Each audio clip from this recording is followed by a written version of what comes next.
got a little competition where both Michael and Joe are going to give me their top 3 tools to use. Go on then, give us your best shot. Well, I wanted to lull him into a false sense of security. Quite well there. Oh. Yeah, so yours does everything Michael's does, but with video. Yeah, and it was first. It's not made by Adobe though, so. Welcome to the Cutting Room Podcast, brought to you by 7 Videos and me, Paul Sherwood. Each week we'll be cutting through the things that you want to know about video marketing. 7 Videos have been going for nearly 10 years now, and over that time we've had many achievements but also learnt a lot of things along the way. This podcast is an opportunity for us to share all that knowledge and all that experience with you. Each episode is going to focus on a different topic, concluding with our 7 top tips that you can start to put into action in your business. As with all podcasts out there, you know the drill. If you think it's any good, don't forget to give us a follow and keep up to date on when the next episode drops. Hello and welcome to episode 12 of the Cutting Room, or part 2 of our AI doubleheader. This week we're going to be talking all about the AI tools that you need to be using when creating videos. I'm Paul Sherwood, one of the founders of 7 Videos, and today I am joined by Michael, who is our client success manager. Nice Hello to see you there, again. Michael. How are you doing? I'm good. Yourself? I'm good, thank you. Very good. Looking forward to this one. Good. You and I both. Yeah, tips and tricks. Tips and tricks and tools. Yeah. And also, to the left of me, I'm delighted to be joined by one of my co-founders of 7 Videos, Joe Sherwood. Now then, Paul. How are we doing? Very well. Excited to get going with this. Well, you love an AI chat, so I know that you'll be raring to, well, you both do, Sure to be do. fair. Can't shut him off. So I know you'll both be raring to go. So yeah, so this week, it's all about sort of sharing some of the tools that we've been using. So we're getting a bit more geeky, nerdy into the more specifics about how and what you can do. And we've got a little competition where both Michael and Joe are going to give me their top 3 tools to use. You decide who's best. And I decide which one wins. So they're going to go third, second, first, and I'll decide the winner at each round. The one that you've heard of. You just made that up. It's whoever makes the most, the best case for it. Yeah, fair enough. So don't put it on me. It's up to you guys. Debate. So before we get into that, I thought it'd be good to have a bit of fun. Not that won't be fun, obviously. But Sounds a bit serious. I thought we'd have a bit more fun. So it got me thinking, we were talking about these different AI tools. So it got me thinking about what would be your ideal AI tool. So I'm going to ask you both, and you can ask me as well because I've prepared an answer.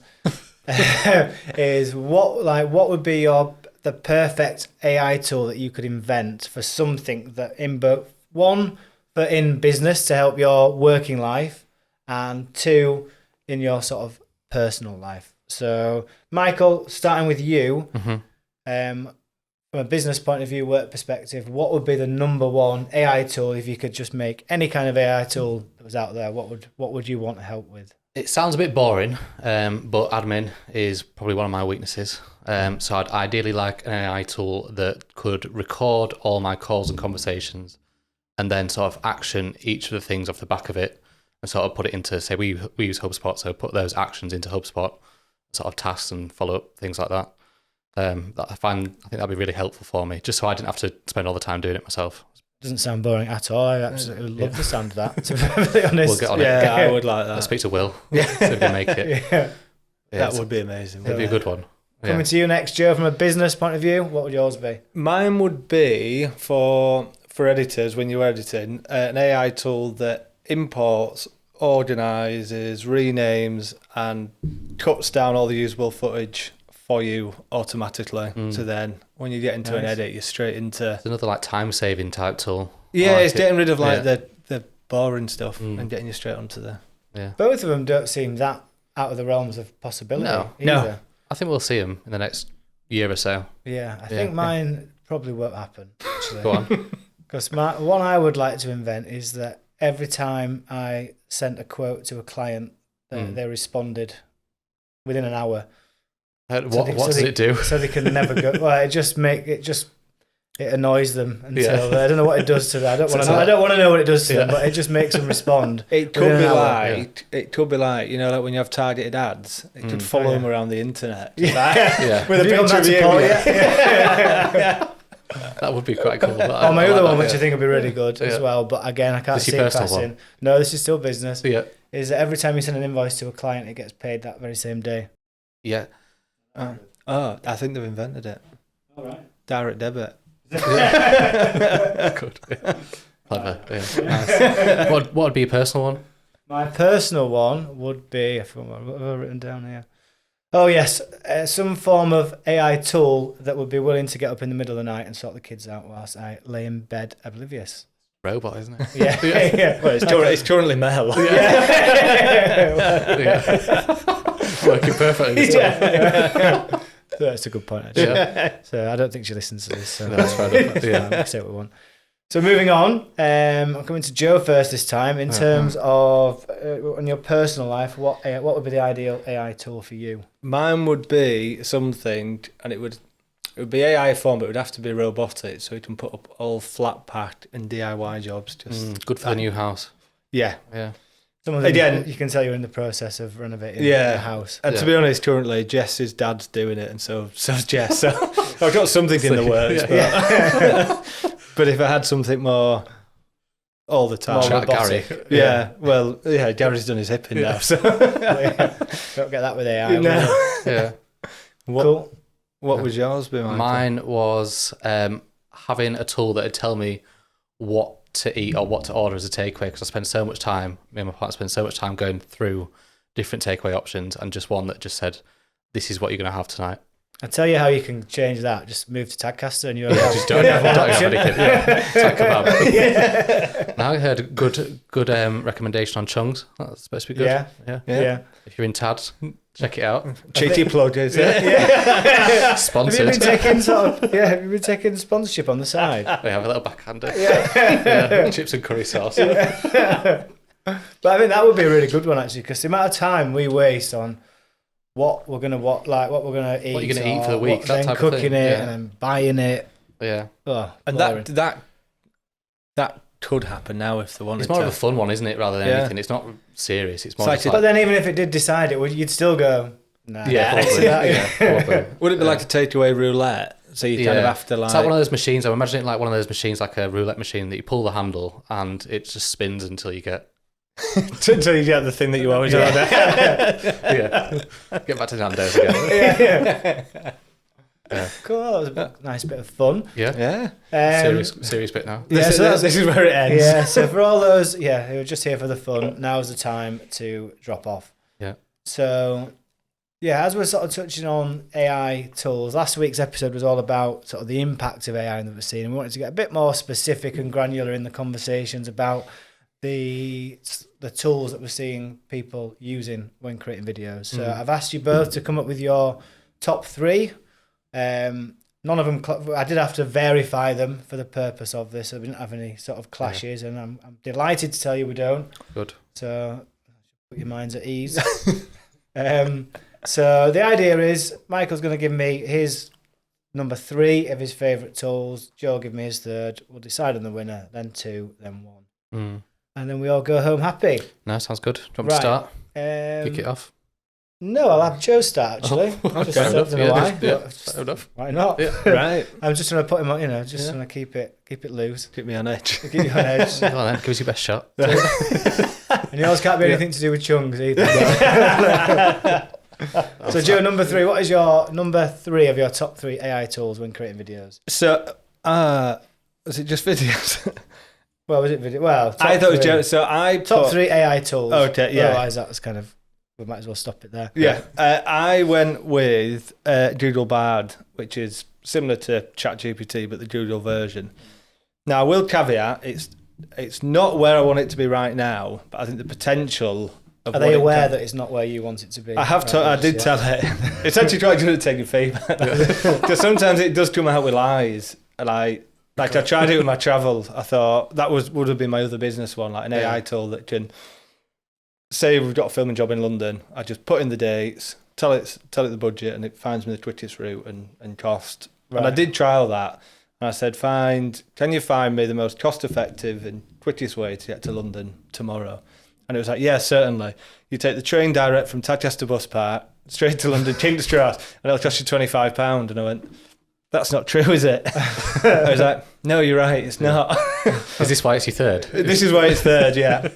But Can you give us any positive? I think it will be. Because it's not looking like it's going to win at the moment. Not yet, but I think in a year's time it will have eclipsed. But why is it in your top 3? What's so good about it? Or what's so good about the potential of it? The potential is Google has so much information, and it essentially does what ChatGPT does, but it has much more data. So I think the things you will be able to do with it, like the integration with Google Workspace, so your emails, docs, sheets, I think, and they are working on stuff at the moment for that, and I think it's in a few months when it's coming out where you'll have that all integrated into your docs. So It's actually quite a good point around all the docs because everything we use is Google, so it does kind of make sense. It'd be good for us, won't it? I think. Yeah. Because that's some of the issues with a lot of these at the moment is you're going away from what you normally do. So Google Bard or ChatGPT is like, right, open up another thing. Yeah. Whereas if you've just got it in your doc, right, give me 5 ideas for X, Y, and Z, then you're straight into it and keeps it all kind of. I like that. As a Google user, so that's a positive start. Well, there. I turned that round, didn't I? Well, you started telling me why it was bad, which kind of was. Well, I wanted to lull him into a false sense of security. Yeah. Right, Michael, the baton has been passed. No, What's your number 3? My competition for that is ChatGPT, obviously as the forefront leader of AI. Kind of top trumps. Exactly, top trumps. It's been around for a while. Everyone knows about it. And everything's built on ChatGPT at the moment, it feels like. So there's a lot of things, especially just to combat your Google Docs, is all sort of the different plugins and things like that you can use with ChatGPT's like PDF Reader. It can condense that. There's one around YouTube and sort of like summarizing YouTube videos, an extension for that. So they're all built on ChatGPT. Just to end on the negative with it is that it's actually a little bit more difficult. It's not as user-friendly. Also, the version I'm using is the free version because I'm tight. I think you should have gone the other way around like I did. Yeah, I think that was a bad end of the good. My shit sandwich hasn't worked. Yeah, really strong finish. But no, it is the best one at the moment compared to Bing, and was it not Bing that you used for travel? No, it was bad. Google Bard. But Bing, that's integrated into Microsoft, isn't it? Yeah. I don't think it's very good. No. But I thought Bing has just partnered with ChatGPT, hasn't it? Oh, I've just ChatGPT. Don't quote me on that because you guys know a lot more of it than I do. It could have done. I might have just made that up. But I thought that Bing had partnered with ChatGPT in kind of response to Google and the Google Bard. It could have done. We'll have to fact check that afterwards. Well, something I know that you guys do.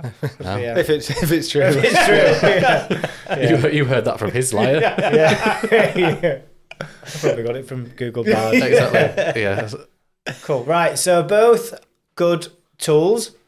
There can only be one winner, in my opinion, and that is Michael. Thank you. Because I think You've used ChatGPT is the only one I've used. So I'm kind of going out of my depths of knowledge now. So I think that's the one that seems to have really ramped up all of this and why we're all probably sat here today talking about it. Market leader. Always wins. You don't have to keep going. We've already won that one. You've won, yeah. Stick of the knife in. No, it's a worthy winner. Yeah, cool. Right, so face-off number 2 in the AI tool battle. Getting heated. It's getting heated. Very quite literally. Yeah.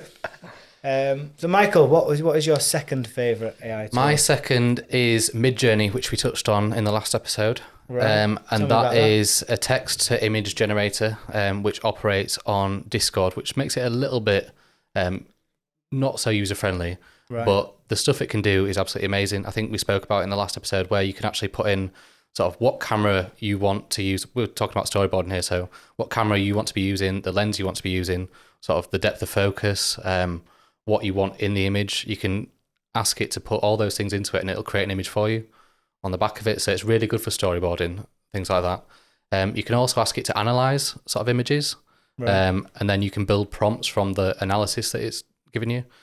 So you can replicate other images. Say if I want a picture of two brothers in a field who both hold video cameras, This is me and Paul. Yeah. Have you already tried it? I've tried it, yeah. Your faces were a little bit mashed, but it's fine. So it's a little cue to Kaya to put that image in. Exactly, yeah. No, it's really good for stuff like that. So yeah, that's my Any second. negatives you'd like to share with us since we've sort of late bearing all? The most... Go on, you go. So I think you did touch on it, but it's kind of the learning curve for people. Like, it's not difficult to use, but it's just not as simple as other kind of software. Yeah. But I will say what it does produce is amazing. Apart from when it gives humans I thought you were going to fingers. try and sort of talk it down there. But I know. You really ruined that. All right. Okay. It gives humans 5 fingers a lot of the time. What, rather than... Six fingers. you got 4 fingers and 1 thumb, 2 thumbs. Yeah. No, it's quite... Yeah, I've not used it myself. I've seen the results of people using it. I think it looks quite cool. Yeah. So, solid... I was going to say solid number 2, but that's a bit strange. A solid effort in your choosing. Thank you. Number 2. Joe, what's yours? My number 2 is Descript or Descript. I'm not actually sure how it's pronounced. Yeah. Descript, I think. I say big Descript. fan here. Yeah, big fan. Yeah. Yeah.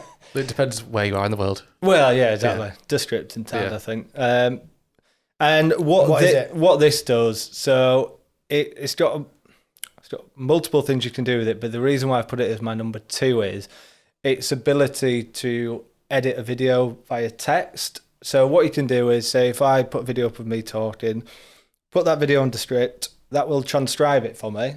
And then if I want to edit a word out and actually change some of the words I've said, I can just type that in and it'll do it. Which, for me, I think is pretty cool. Go. And the way it works, so a bit of context, because that can be quite scary that you can just edit anybody's voice. So there are some safeguarding aspects in that you have to send a video saying that you're okay for them to use your voice. But say if you're filming, But is that not something you could just mock up using AI anyway? potentially, yeah. I've not tried that. I mean, does it work with someone in a mask? No, you need to use the voice. It's the voice, it's the voice yeah. they're going off, because it's not changing the video as much. But what he's saying is, if I wanted to mimic you and just wear a mask of your face, but your voice would be I need different. your voice. To, Yeah. There we go. Yeah. I should have So clicked. Yeah. I think they have thought all this through. Yeah. But that's one of the big things which I think. It'd be good for pretty things cool. like, imagine if we're doing sort of a talking head, and we've got someone who messes a word up or says the wrong sort of title or something like that.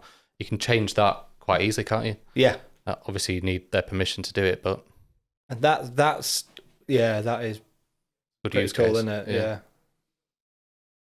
Okay, 2 strong cases. So we've got MidJourney and we've got Descript or Descript. So MidJourney to assist with storyboarding and the like. Descript there to sort of aid video editing.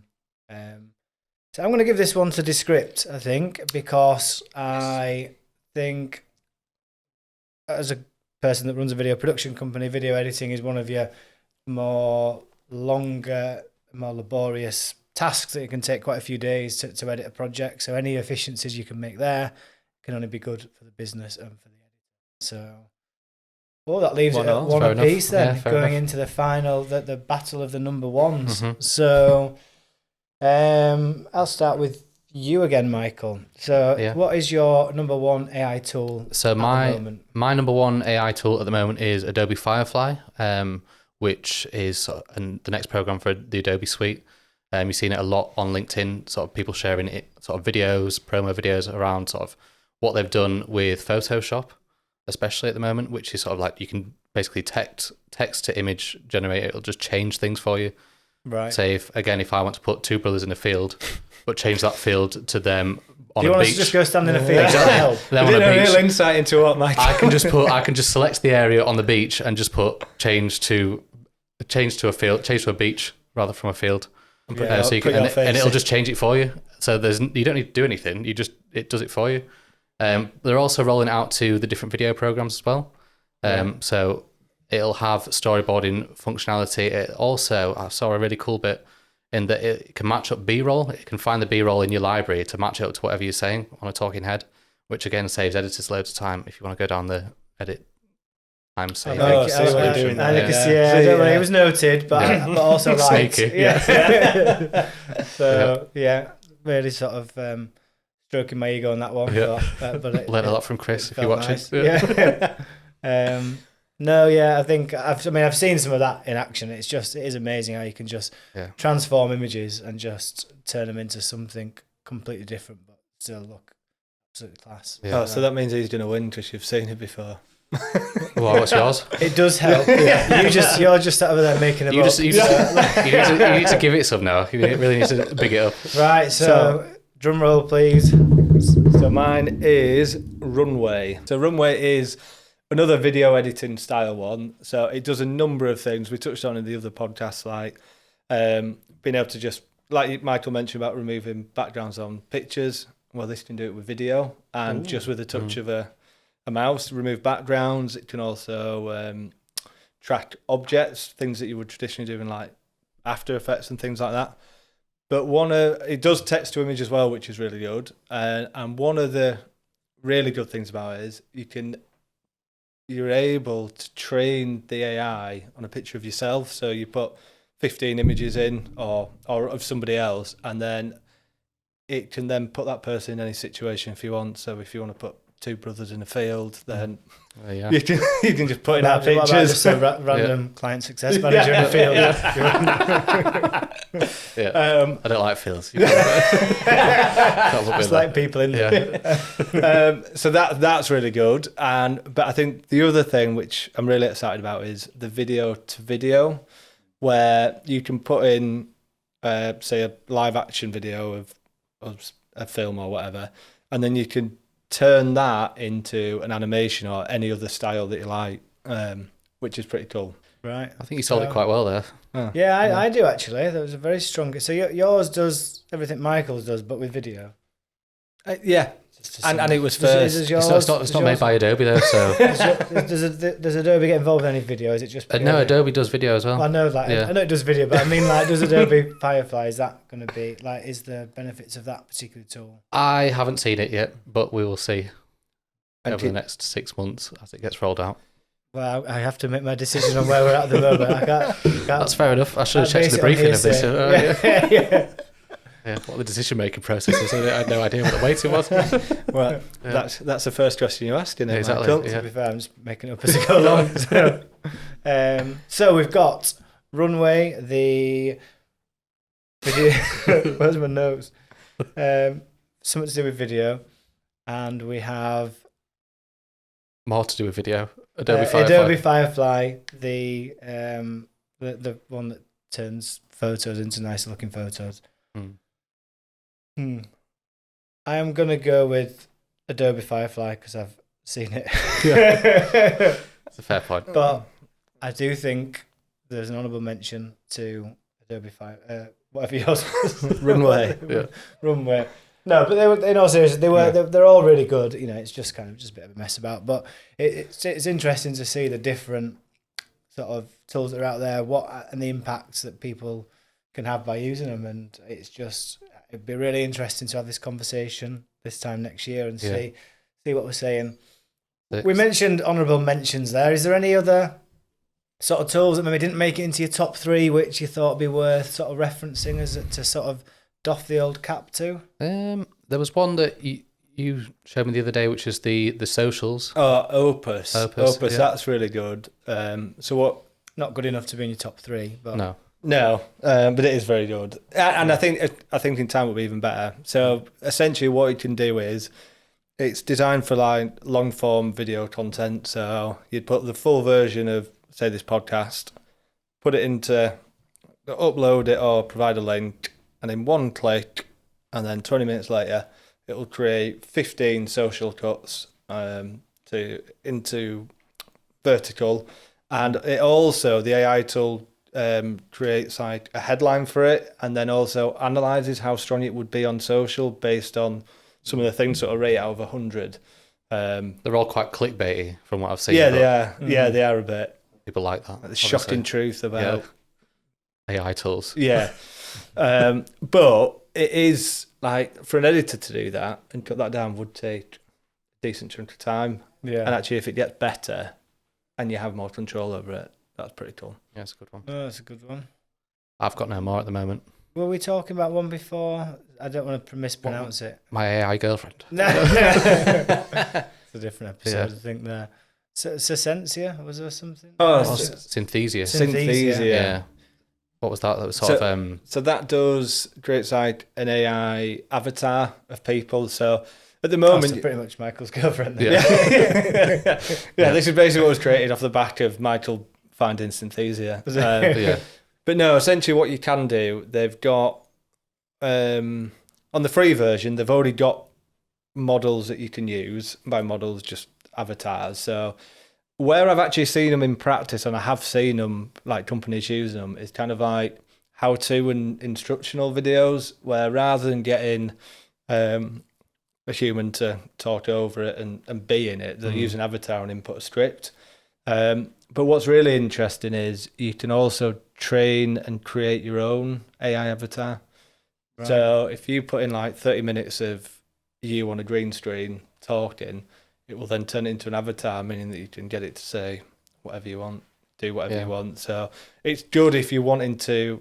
Again, I think internal stuff. You don't want that to fall into the wrong hands, though. No, Yeah, it's still quite clunky, but it's good for that type of use, that internal comms use. Yeah, and I think where it is, like when you see them, it is obvious it's not a person. Yeah, but it's not far off. Yeah, and like imagine where it'll be. And this is just the very tip of the start of it, I guess, isn't it? So cool. No, that's been. Have you enjoyed that? Yeah, really good fun. I think that's been a really good one. I like the format of that one, the little competition. Yeah, we might have to sort of reintroduce that. Yeah, it was good. Good battle.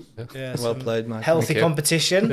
And I think the real winners are our listeners and viewers for. So cheesy. I couldn't even finish saying it without laughing. All 5 of you. Yeah. Yeah. But yeah, no, in all seriousness, that was really good. You shared some really good insight. I've personally actually learned quite a bit, and I hope those that have listened and watched have learned something as well. So that's us finished for this week. Thanks again for watching and for listening. Hope you found it useful. Hope you got some great insights out there. If you're using any innovative or cool AI tools that we've not mentioned there, feel free to drop them in the comments. We'll be sure to check them out and, who knows, possibly feature them in future episodes. If you've enjoyed the podcast, make sure you like it, rate it, follow it, tell everybody you know all about it. Thanks again for joining us in this week's episode of The Cutting Room, and we'll see you again soon.